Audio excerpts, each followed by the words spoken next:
Today I want to talk about Kristi Noem, the Secretary of the Department of Homeland Security. You probably know many of the Trump nominees, now confirmed cabinet officials, but you may not know some of them all that well. So this is part of a series of getting to know the Trump cabinet. Kristi Noem started out in South Dakota. She was a state legislator there and later became the governor of South Dakota after serving for a time in the House of Representatives. In the House where I served with her, she was a far-right Republican known for her co-sponsorship of a bill to outlaw abortion, a federal abortion ban.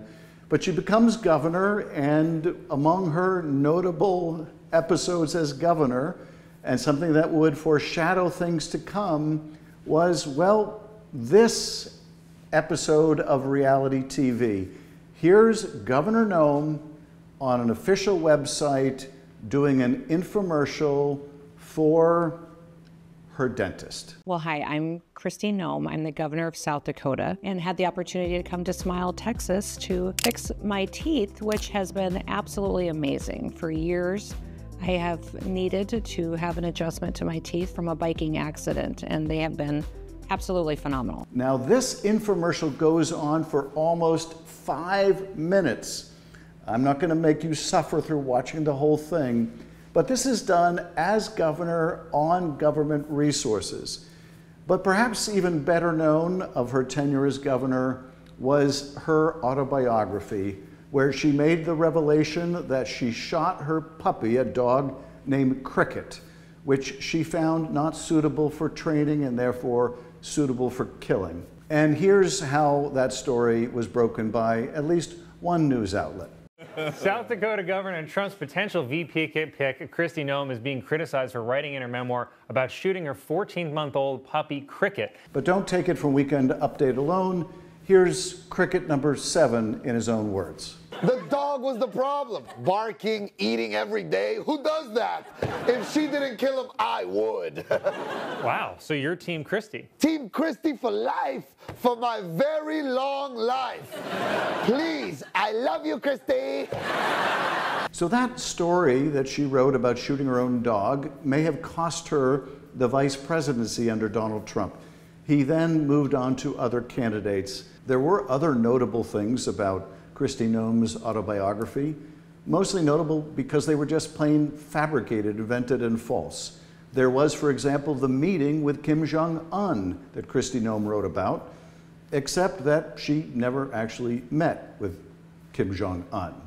There was the time that she canceled a meeting with the president of France, except for the fact that France says she never had a meeting, scheduled or otherwise, with the president of France.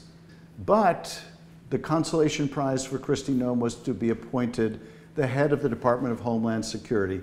This is an agency that has incredibly broad jurisdiction, amazingly important responsibilities, including predominantly keeping the country safe, but it also has responsibility over immigration and migration and border issues. So you would think that we would have someone of great seriousness, someone who would bring the necessary thought and intellect and determination to protecting the country to the job. But Kristi Noem instead has found a penchant for her own brand of Trump reality TV in which she gets to dress up as different characters for the camera.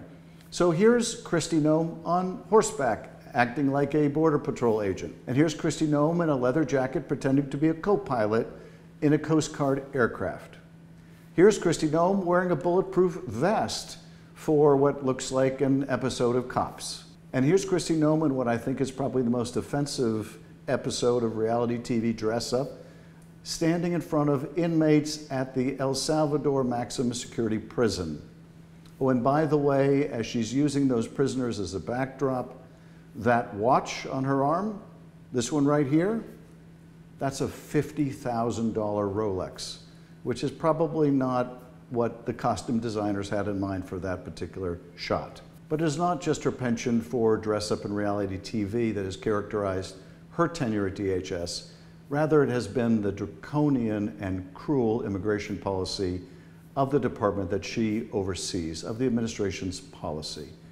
A policy that has divided families and caused unquestionable heartbreak, a policy that has violated court orders, a policy that has sent people to maximum security prisons outside the country in violation of court orders, a policy that has refused to remedy their mistakes, a policy that is causing heartbreak every day.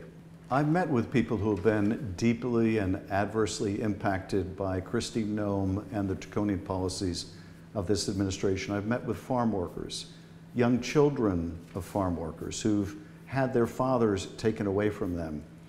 I've met with wives who've had their husbands pulled out of cars at traffic stops or at gas stations and deported. None of these folks, none of them had a criminal record. These were people who had been toiling in the fields through heat and cold, through pandemic and non-pandemic, to put food on our table. And yet these families are separated, these children are permanently scarred by the actions of this administration. Kristi Noem has demonstrated in her short tenure she doesn't know the first thing about due process. Here she is testifying before the Senate. So, Secretary Noem, what is habeas corpus? Well, habeas corpus is a constitutional right that the president has to be able to remove people from this country and suspend their right let me stop you, ma'am. Habeas corpus, excuse me, that's incorrect. That's right. She has no idea what habeas corpus is, and nor does she seem particularly to care. That was Senator Maggie Hassan. Here's Senator Chris Murphy detailing just some of the serious flaws in her administration of DHS. I say this with seriousness and respect, but your department is out of control. You are spending like you don't have a budget. You're on the verge of running out of money for the fiscal year. You are illegally refusing to spend funds that have been authorized by this Congress and appropriated by this committee. You are ignoring the immigration laws of this nation, implementing a brand new immigration system that you have invented that has little relation to the statutes that you are required, that you are commanded to follow, as spelled out in your oath of office. You are routinely violating the rights of immigrants who may not be citizens, but whether you like it or not, they have constitutional and statutory rights when they reside in the United States. Your agency acts as if laws don't matter, as if the election gave you some mandate to violate the Constitution and the laws passed by this Congress. It did not give you that mandate. You act as if your disagreement with the law, or even the public's disagreement with the law, is relevant and gives you the ability to create your own law. It does not give you that ability. But probably the most egregious plans the department may have for this kind of reality TV department involves the makers of Duck Dynasty. You better hurry up, so I'm gonna leave without you. That's good. Hey! Hey! Hey! What are you doing? Who have pitched DHS on a Survivor-like show in which people who are applying for citizenship are put through a series of demeaning tests, like panning for gold or building a car or some other kind of crazy experiment in the worst form of television.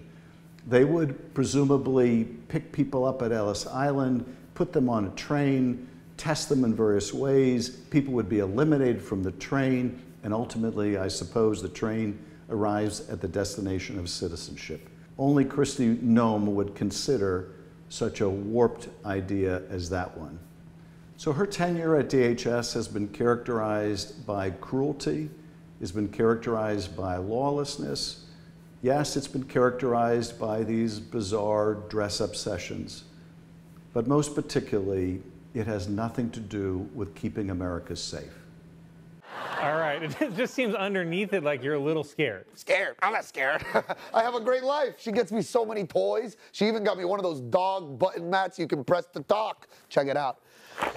You could say run or hungry. It's super fun. Look, ready? She is going to kill me. Cricket. What? These are like broken or something. That's not what I meant to say. I die tonight. Oh my God! Listen, buddy. You know it's gonna be okay. Don't make any sudden movements, man. I'm sorry, man. No, it's cool. It's cool. My point is that she's the best. It's like they say, I don't know if she rescued me or if I'm gonna get shot in the face. Yeah, that's not what they say. Cricket, you know Kristi well. Why do you think she wrote these stories in her book? I told you, Colin, I can't read. She thought Trump would like it. So she wrote the book to seem tough for Trump? I don't even know who that is. But she's not invited to Mar-a-Lago. One of the dog buttons is Mar-a-Lago?